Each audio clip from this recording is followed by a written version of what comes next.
All right, what's up, football fans? This is Bruno here with the Football Channel. I want to talk today about I want to talk to you guys today about the matches that we're going to see in the European Championship. Yesterday, we saw two great matches.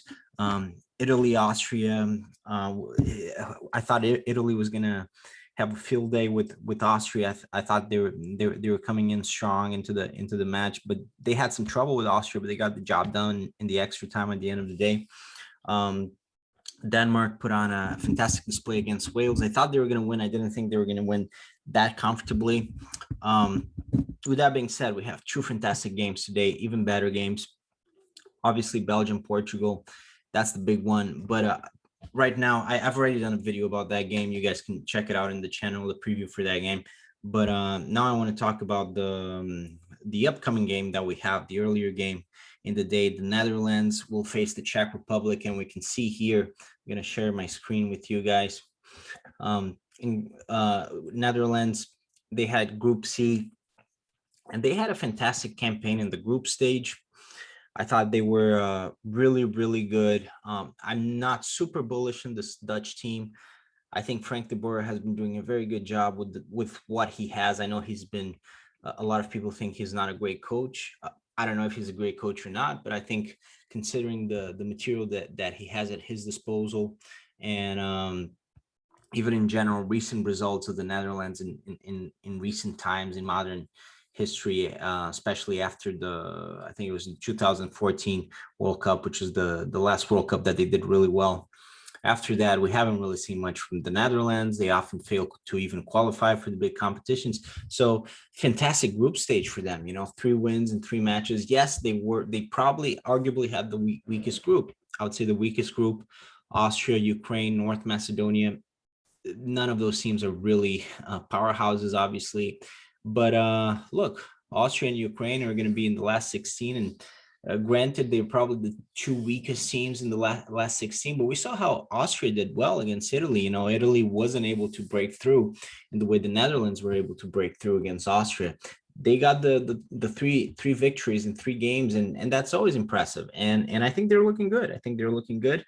If they were playing a tougher team, I don't know, but I think they are the big favorites against the Czech Republic, and it's not going to be an easy game for them. I mean, the Czech Republic was also, I wouldn't say super impressive in their group, but they got a fantastic start with against Scotland. Great result, great exhibition against Scotland. I mean, great performance against Scotland in the first game.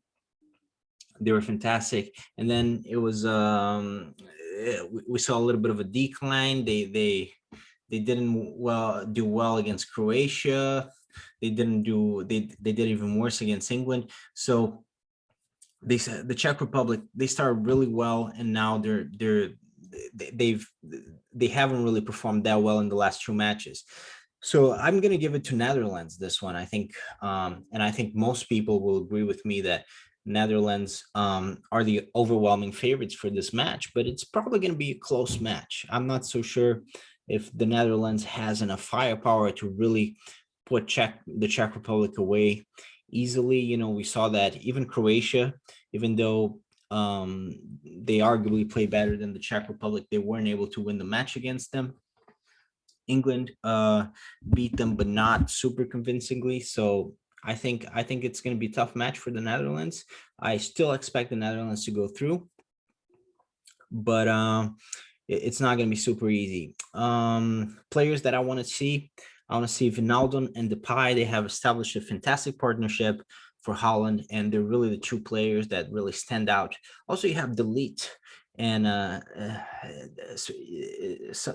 De Vrij and they have some other interesting players, but really the partnership between and especially in the absence of who would theoretically be their biggest star and most important player, most mediatic player in Virgil van Dijk. Obviously he's not playing, but I think they live and die by this partnership at this point between Wijnaldum and Depay.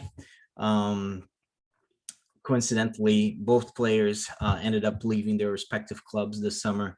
in a free transfer. Wijnaldum leaving Liverpool to go play for PSG, and Depay leaving Lyon to go play for Barcelona. This is a great opportunity for him to become a real superstar, but he'll face stiff competition for a starting position at Barcelona. But in any case, for the Netherlands, they're doing really well together, and they're really pushing this team through. I think this is very good for limited for a Dutch team that has limited talented, such as this one. This is a good team, certainly, but it's not, we're not talking Van Persies and Robbins and, Van Nistelrooys and Kluiverts and Bergkamps here. We're talking a little bit lower level, but this partnership between Wijnaldum and Depay has been working fantastically so far. So I want to see those two players. Those are the really two players I'm interested in seeing, and seeing if they can continue their fantastic run and their great form in this game. And if they do, certainly the Netherlands will go through, and I think they'll have a great opportunity to then play a game in the quarterfinals against, I believe it's against Denmark. So they'll that will be not an easy game for them, but that's a game that they can win, instead of having to face your biggies like France, Germany, Portugal, Belgium, and so on. So I think this is a great opportunity for Netherlands too, with limited talented, to do really well in the tournament. But they have to get past the Czech Republic first, and that's not going to be so easy. I'm excited to see this game. I think it will be a good game between two interesting teams. On the Czech Republic side, Patrick Schick has been playing really well, and we'll see if he can. He was particularly good against Scotland. Let's see if he can do anything against Holland. If he can't, I think they'll have a real hard time scoring goals and putting Holland away. But I'm interested in seeing this game, and we haven't really seen any upsets, any real big upsets. We almost saw one yesterday with Austria almost putting Italy away. That would have been a huge upset, and in a sense, Italy got saved by VAR, rightfully so. But if Italy had conceded that goal against Austria, that was ruled offside, that could have been a different story. But in any case, we haven't really seen a big upset so far. So this could be our first upset. But I'm still going with Holland for this one. I think they'll get the job done. Thanks for watching.